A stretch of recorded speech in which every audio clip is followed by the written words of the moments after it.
नमस्कार दोस्तों। जो काशी ने जो पेपर रिलीज़ किया था उसके ऊपर वीडियो मैं बना रहा हूँ। तो ये उसी वीडियो का सीक्वल टू है। ये पार्ट टू है। पार्ट वन वाला जो वीडियो है उसमें हमने बताया था कि इंडियन स्ट्रेटेजिक थॉट डेवलप कैसे हुआ और उसके चार स्टेजेस के बारे में बात किए थे। बेसिकली वो पांच स्टेज था लेकिन पेपर में फोर स्टेजेस लिखा हुआ था। तो उसमें हमने पांच स्टेजेस के बारे में बात किए थे और आज हम लोग बात करेंगे four inter related basic characteristic to Indian strategy making. और इसी के साथ हम लोग बात करेंगे इंडो सेंट्रिज्म के बारे में। फिर बात करेंगे 3 Ds ऑफ इंडियन डॉक्ट्रिन।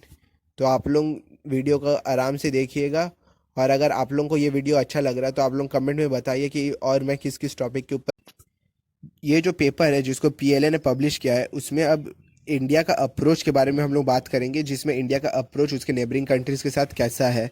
तो सबसे पहले है इंडिया का अप्रोच बाकी नेबरिंग कंट्रीज़ जिसमें वो चाइना को इंक्लूड नहीं करता। तो इंडिया का अप्रोच काफ़ी डिटरेंस भरा है, मतलब वो अपने नेबरिंग कंट्रीज़ को पूरा सीधा रास्ता में ला देंगे और मतलब इसके लिए इंडिया डिटरेंस का भी यूज़ कर सकता है। लेकिन वहीं चाइना काफ़ी पैसिव है, काफ़ी डिफेंसिव है और डिटरेंस है, ये चाइना का वो पीएलए मानता है। और इंडिया का डिटरेंस चाइना के लिए अलग है, मतलब इंडिया जो दूसरे कंट्रीज के साथ कर सकता है नेबर में, वो चाइना के खिलाफ नहीं कर सकता है। और इंडिया काफ़ी डिफेंसिव भी है चाइना के साथ। और इंडिया अगर सोचे चाइना को इंडिया का टेरिटरी हासिल कर ले, मतलब कैप्चर कर ले, तो इंडिया ज़्यादा कुछ मतलब उतना मिलिट्री एक्शन ले नहीं सकते हैं। और बेसिकली इंडिया बस बोलेगा कि आप लोग ऐसा नहीं कर सकते, हम लोग बातचीत कर रहे हैं, आप लोग पीछे हो जाए। जैसे कि आप लोग अभी देख सकते हैं लद्दाख में, ये इसी का एक एग्जांपल आप मान सकते हैं। लेकिन वहीं अगर दूसरा कोई कंट्री चाइना को छोड़कर इंडिया का कोई टेरिटरी को इंक्रोच कर दे या फिर इंडिया का टेरिटरी में घुस जा ना निकले, तो इंडिया उन लोगों के खिलाफ एक सीधा मिलिट्री एक्शन ले सकता है या फिर उन लोगों के खिलाफ इकोनॉमिकली भी कोई एक्शन ले सकता है जिससे वो कंट्री का इकोनॉमी हार्म हो। तो वही इस बारे में बताया गया है। और इसमें यह भी बताया गया है कि इंडिया का कोई एग्जिस्टेंशियल थ्रेट नहीं है अभी, मतलब इंडिया को किसी दूसरे कंट्री से थ्रेट नहीं है अपना एग्जिस्टेंस को लेकर, अस्तित्व को लेकर अपने नेबर में। लेकिन इंडिया हमेशा ये कोशिश करता है कि जो भी उसका दुश्मन देश है वहाँ पर एंटी इंडिया पॉलिसी को मतलब वो लोग चेंज कर सके। मतलब जैसे आप लोग मान लीजिए पाकिस्तान में आप लोगों को तो पता होगा एक एंटी इंडिया पॉलिसी है। तो इंडिया हमेशा बैक डोर से, मतलब बैक चैनल से कोशिश ये करता रहेगा कि वो लोग कुछ इन्फ्लुएंस करें या फिर कुछ दबाव बनाए कि पाकिस्तान अपना जो एंटी इंडिया स्टांस है उसको चेंज कर ले। और ये आप मिलिट्री के थ्रू भी कर सकते हैं, मतलब मिलिट्री ड्रिल्स, अगर मिलिट्री एक्सरसाइज बहुत रेगुलरली होगा तो इससे पाकिस्तान को भी थोड़ा प्रेशराइज होगा कि कहीं ये लोग अटैक उटैक तो नहीं कर रहे, तो फिर वो लोग भी सॉफ्ट हो जाएंगे इंडिया के खिलाफ। तो ये पेपर इस बारे में बताया गया है। और इंडिया, और इस पेपर में ये भी बताया है कि इंडिया हमेशा वॉर को अवॉइड करना चाहता है और हमेशा वो वॉर को अवॉइड करने के लिए वो अपना भी कॉम्प्रोमाइज़ कर सकते हैं। मतलब जैसे कि अभी चाइना ने इंडिया का टेरिटरी ले लिया है लद्दाख में और वो वहाँ से नहीं निकल रहे, तो इंडिया कॉम्प्रोमाइज़ करके वो टेरिटरी को, मतलब जो टेरिटरी चाइना ने इंक्रोच किया उसका आधा आधा कर लेंगे या फिर थोड़ा आप लोग पीछे हटिए, हम लोग थोड़ा पीछे हटेंगे। और इससे इंडिया वॉर लाइक सिचुएशन को तो अवॉइड कर रहा है। लेकिन यहाँ पे कॉम्प्रोमाइज़ क्या हुआ इंडिया का, क्योंकि चाइना इंडिया के टेरिटरी में आए और इंडिया बोला कि आप हम लोग दोनों पीछे हटेंगे कुछ कुछ कदम। तो इसमें इंडिया अपने टेरिटरी से पीछे हटी और चाइना हटा किसके टेरिटरी से पीछे, इंडिया के टेरिटरी से। तो किसको बेनिफिट हुआ, चाइना को। तो ये पेपर ये भी कह रहा है कि इंडिया अपना कॉम्प्रोमाइज़ करेंगे लेकिन वॉर कभी होने नहीं देंगे। तो ये वाला बात के ऊपर हम लोग को मानना चाहिए कि 2013 में जो चाइना के पीएलए के तब के टॉप ऑफिशियल्स थे वो लोग ने बहुत सोच समझ कर और बहुत ही एक्यूरेटली लिखा। इसके लिए उन लोगों को फुल मार्क्स मिलना चाहिए कि उन्होंने 7 साल पहले ही मतलब सोच लिया कि इंडिया का थिंकिंग क्या रहेगा और इंडिया का पर्सपेक्टिव क्या रहेगा, जो कि अभी हम लोग देख रहे हैं। और अभी कोई भी टोटल वॉर होने को तो नहीं रहा, अब हाईटेक और लिमिटेड वॉर होगा। मतलब हाईटेक मतलब आप लोग डायरेक्ट किसी के कंट्री के साइबर सिस्टम पर अटैक कर देंगे या फिर आप लोग डायरेक्ट किसी कंट्री के कोई भी न्यूक्लियर न्यूक्लियर पावर स्टेशन वहाँ पर हैक उक कर सकते हैं, जैसे कि हुआ था अभी ऑस्ट्रेलिया में कि चाइना ने वहाँ पर, चाइना ने मतलब कोई भी कंट्री ने अटैक किया था लेकिन सबको मान रहे हैं कि चाइना ने साइबर अटैक किया था ऑस्ट्रेलिया के ऊपर। इसके कारण ऑस्ट्रेलिया को बहुत ज़्यादा लॉस हुआ था। तो वही अभी का ज़माना में हाईटेक वॉर हो गया और अभी टोटल वॉर कोई कंट्री करेगा नहीं।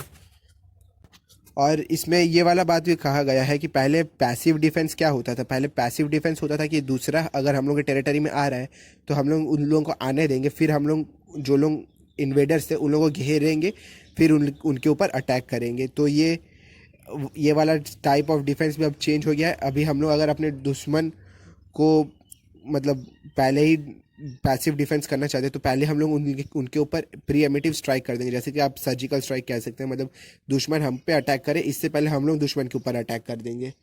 तो ये भी अभी एक नया टाइप का डिफेंस डेवलप हुआ है अकॉर्डिंग टू ये कैसी के पेपर के अकॉर्डिंग।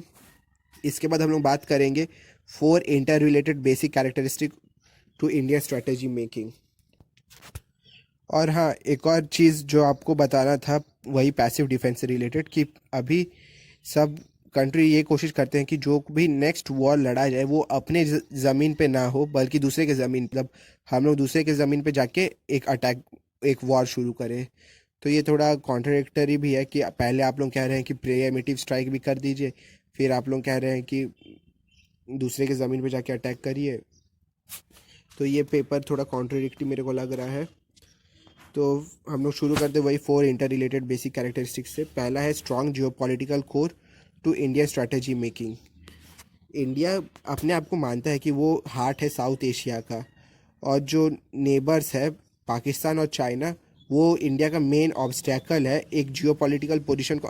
और इंडिया कोल्ड वॉर ख़त्म होने के बाद से सेम स्ट्रैटेजी को ही कंटिन्यू कर रहा है। और सेकंड पॉइंट इसी में है कि India continue Indo centrism policy. मतलब इंडो सेंट्रिज्म ये पॉलिसी क्या है? ये पॉलिसी है कि इंडिया हार्ट है, मतलब इंडिया सेंट्रल पार्ट है साउथ एशिया का। और ये पॉलिसी हमने किससे इनहेरिट किया था? ब्रिटिश से, 1947 से। ये हम लोग मान के चल रहे कि हम लोग हार्ट है साउथ एशिया के। और जो भी हम लोग के आसपास की जो भी मतलब स्टेट्स है जैसे कि कश्मीर, नेपाल, सिक्किम, भूटान, आसाम, ये सब इंटरनल लाइन ऑफ डिफेंस है, मतलब हम लोग के अंदरूनी लाइन है डिफेंस के लिए अकॉर्डिंग टू इंडियन व्यू। मतलब हम लोग के व्यू से ये सब इंटरनल डिफेंस है। और जो तिब्बत है वो एक बफर स्टेट है किसके बीच में? इंडिया और चाइना के बीच में। और जो मैकमोहन और जॉनसन लाइन है वो सब है जो बॉर्डर से मैकमोहन लाइन और जॉनसन लाइन तिब्बत के साथ, वो इंडिया का सिक्योरिटी इनर लाइन है।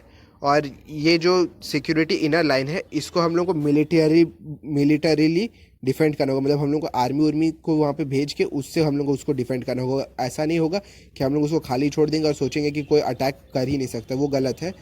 और नेहरू जी खुद सोचते थे कि जो साउथ एशिया है और इंडियन ओशन रीजन है वो एक सिक्योरिटी रिंग है। और नेहरू जी ही नहीं, नेहरू जी के बाद के भी जो कोई भी थे वो भी यही सोचते थे कि इंडियन ओशियन रीजन और जो साउथ एशिया वो एक इनर रिंग है। और ये सारे थॉट्स जो कुछ भी है ये चाणक्य से लिए गए हैं। मतलब ये सारे थॉट्स चाणक्य से काफ़ी इन्फ्लुएंस थॉट है। तो बेसिकली हम लोग जैसे यहाँ पे सुनजू के बारे में बोलते हैं वैसे चाइना भी वहाँ पर चाणक्य के बारे में बोलता है। तो ये सुन के थोड़ा अच्छा लगता है कि हम लोग के जो भी मतलब पास्ट में पॉलिटिकल थिंकर्स रहे उनको दूसरा कंट्री भी अच्छे से रिकॉग्नाइज करते हैं। लेकिन अब आगे बढ़ते हैं। और ये वाला पेपर ये भी कहता है कि जो चाणक्य का फिलॉसफी था कि हम लोग के जो कोई भी आसपास के स्टेट्स हैं, मतलब जो कोई भी आसपास के देश हैं, वो हम लोग के मेन ओपोनेंट्स हैं। और या तो हम लोग को उनसे लड़ना होगा या फिर हम लोग को उनके ऊपर मतलब इनडायरेक्टली कंट्रोल कर लेना होगा। और जो भी लोग मतलब बहुत दूर में रहते हैं वो हम लोग के फ्रेंड्स हैं और हम लोग को उनके साथ दोस्ती करनी चाहिए। जैसे कि यहाँ पर आप मान सकते हैं जापान और यूएसए को। और इंडिया लॉ ऑफ फिश भी फॉलो करता है। लॉ ऑफ फिश बेसिकली वो है कि बड़ा मछली छोटा मछली को खाता है। तो इस हिसाब से इंडिया अपने जो भी छोटे नेबर से उसको इन्फ्लुएंस करता है। और उसके बाद अगर आप देखेंगे तो चाइना इंडिया को थोड़ा बहुत इन्फ्लुएंस कर जाता है अपने कोई भी पॉलिसी के साथ। तो यहाँ पे चाइना बड़ा फिश हो गया, इंडिया छोटा फिश। लेकिन इंडिया और बाकी नेबरिंग कंट्रीज़ के मामले में इंडिया बिग फिश है, बाकी नेबरिंग कंट्रीज़ स्मॉल फिश है। इसके बाद थर्ड पॉइंट है लिमिटेड ऑफेंसिव का। तो इसमें पहला पॉइंट है कि हम लोग को साउथ एशिया को डोमिनेट करना है। फिर दूसरा पॉइंट है कि हम लोग को कंट्रोल करना है इंडियन ओशन रीजन को। फिर तीसरा है कि हम लोग को फर्स्ट रेट वर्ल्ड पावर में मतलब अपने आप को राइज करना है। मतलब हम लोग एक उभरता हुआ वर्ल्ड पावर की तरह राइज हो। और इंडिया को जब मतलब फर्स्ट रेट वर्ल्ड पावर में मतलब अपने आप को साबित करना मतलब उभरना है, तो इंडिया को सबसे पहले क्या करना होगा? फर्स्ट रेट वर्ल्ड पावर में अपने आप को उभरने के लिए सबसे पहले इंडिया को अपने जो आसपास की जगह है मतलब साउथ एशिया वहाँ पे और इंडियन ओशन रीजन उसको पूरा कंट्रोल करना होगा।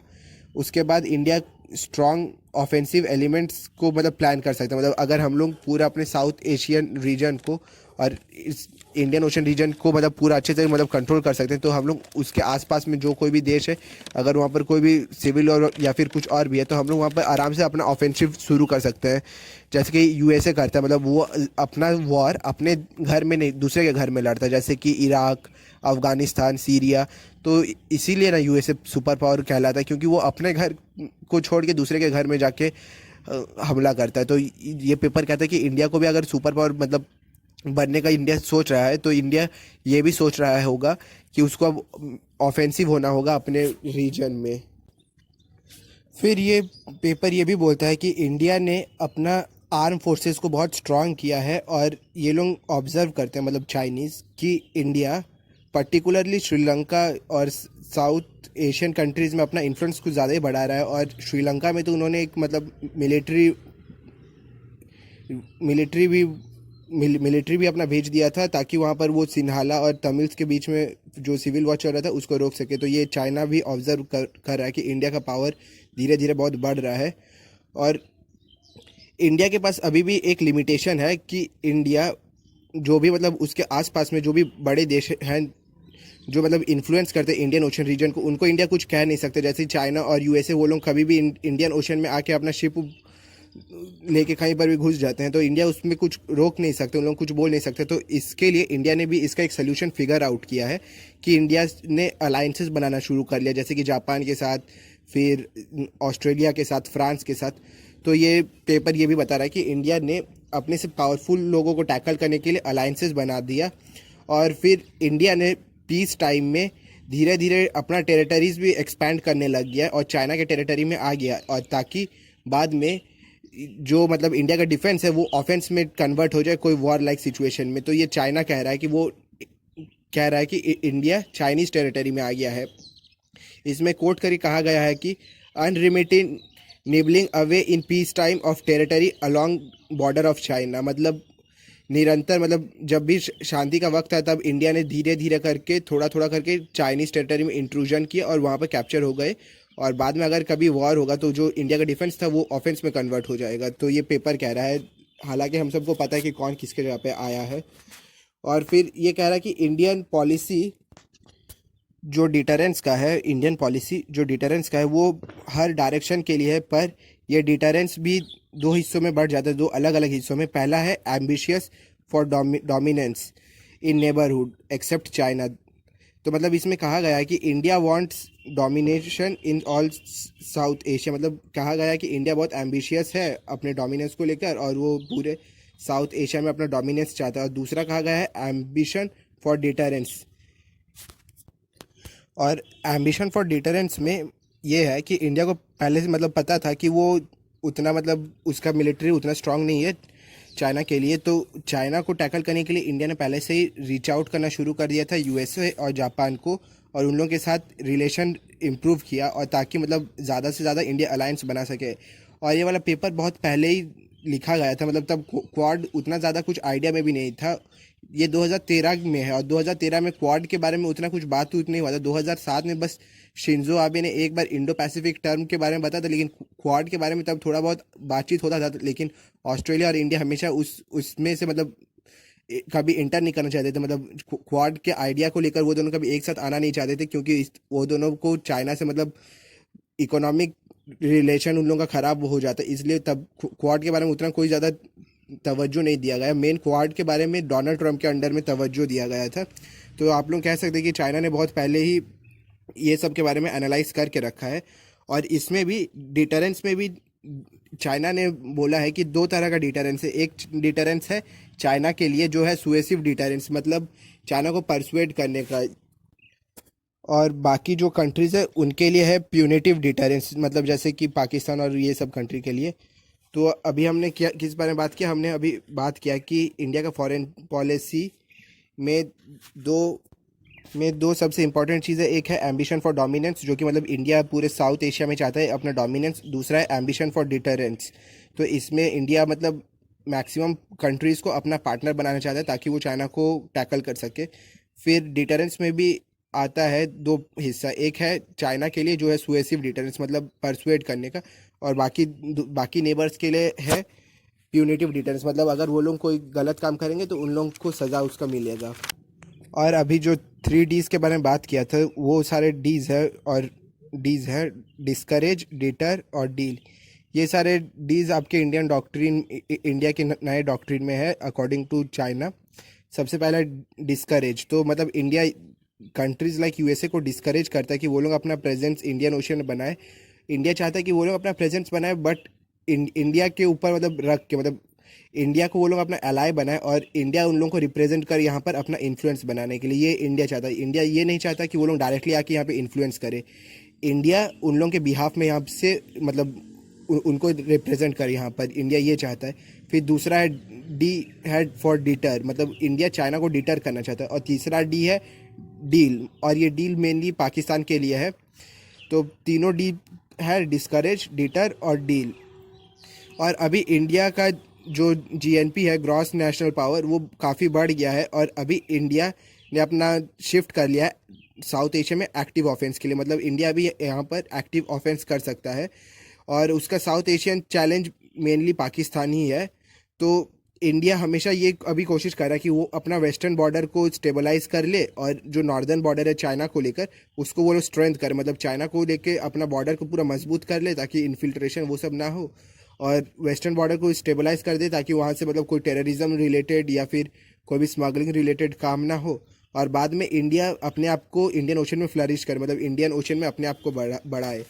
तो मेरा मानना ये है कि चाइना बेसिकली जो अभी लद्दाख में उन्होंने किया है, मतलब जैसे गलवान वैली, पैंगोंग सो लेक, वहाँ पर चाइना ने इंट्रूजन किया, वो जस्ट बिकॉज इंडिया को इसलिए किया क्योंकि वो नहीं चाहते कि इंडिया अपना नेवी के ऊपर ज़्यादा फोकस करे। चाइना चाहता है कि इंडिया अपने आर्मी और एयरफोर्स के ऊपर अपना बजट का ज़्यादा एलोकेशन करे। और अगर वो लोग आर्मी और एयरफोर्स के ऊपर इंडिया अगर ज़्यादा अपना बजट एलोकेट करेगा तो नेवी को कम मिलेगा, और इससे इंडियन नेवी उतना स्ट्रांग नहीं होगा, और इंडियन ओशियन में इंडिया अपने आप को ऐसे सुपर पावर इमर्ज नहीं कर पाएगा। तो ये चाइना का एम्बिशन है। और ऐसे भी जो जिस कारण चाइना इंडिया पे जिस कारण मतलब लद्दाख में चाइना ने इंट्रूजन किया, उसका कोई उतना मतलब कोई स्ट्रांग पॉइंट नहीं है। हम लोग के फॉरेन मिनिस्टर ने भी कहा कि चाइना को इसमें कोई मतलब बेनिफिट होगा नहीं अगर ये सब एरिया वो चाइना कैप्चर भी कर ले।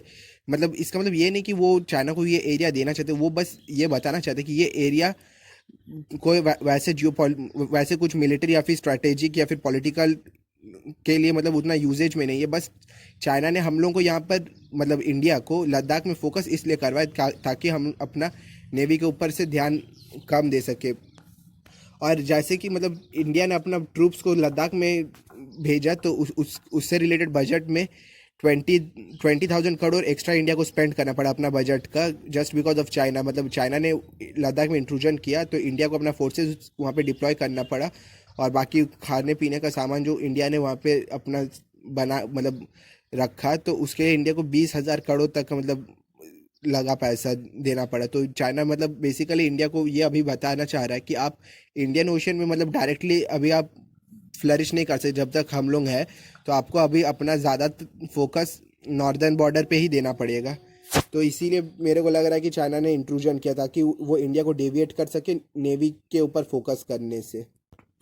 और नेवी का ही अगर बात हुआ है तो मैं ये बता दूं कि मतलब चाइना का जो भी अभी पेट्रोलियम से रिलेटेड है वो मेनली अभी इंडियन ओशन के थ्रू ही आता है, थ्रू मलक्का स्टेट। तो अगर इंडियन नेवी अगर कुछ ज़्यादा स्ट्रांग हो गया तो वो चाइना का जो ऑयल का रीच है उसको कट ऑफ कर सकता है। तो इसीलिए भी आप कह सकते हैं कि चाइना ने मतलब इंडियन नेवी को स्ट्रांग नहीं होने दिया। हालांकि मैं इस बारे में उतना ज़्यादा सहमत नहीं हूँ, क्योंकि मेरे को लगता है कि चाइना ने अपना जो भी मतलब एनर्जी रिक्वायरमेंट्स है उसका ऑल्टरनेटिव पहले ही कर लिया। जैसे कि आप रशिया से चाइना डायरेक्टली मतलब ऑन बॉर्डर मतलब लैंड बॉर्डर के थ्रू ऑयल इंपोर्ट करवाता है, प्लस आप सीपेक जो पाकिस्तान के साथ बन रहा है वहाँ से भी चाइना अब अपना पेट्रोल ले सकते हैं, प्लस ईरान के साथ भी $400 बिलियन का चाइना ने एक अग्रीमेंट किया है। तो इससे ये पता चल रहा है कि चाइना इंडिया को मतलब बेसिकली इंडियन आर्मी को थोड़ा मतलब एग्जॉस्ट करना चाहता है। मतलब सोचिए आप खुद ही, अचानक से चाइना ने मतलब डायरेक्ट लद्दाख पे आके इंट्रूजन कर लिया, और इससे चाइना को तो कुछ उतना बेनिफिट नहीं हुआ, लेकिन हम लोग को लॉस कितना का हुआ, 20,000 करोड़ का। हम लोग को अपना इंफ्रास्ट्रक्चर भी अभी और ज़्यादा स्पीड से बनाना पड़ रहा है जस्ट बिकॉज ऑफ चाइना। तो ये बस चाइना का ही टैक्टिक है। और ये वाला पार्ट 2 भी एंड हो गया है। अगर आप लोगों को ये दोनों पार्ट अच्छा लगा है तो आप मेरे को कमेंट में बता सकते हैं, और अगर और किसी एक्स्ट्रा टॉपिक के ऊपर आप लोगों को वीडियो चाहिए वो भी आप लोग नीचे बता सकते हैं कमेंट में। तो अभी के लिए इतना ही। आप लोग अपना ख्याल रखिएगा। नमस्ते।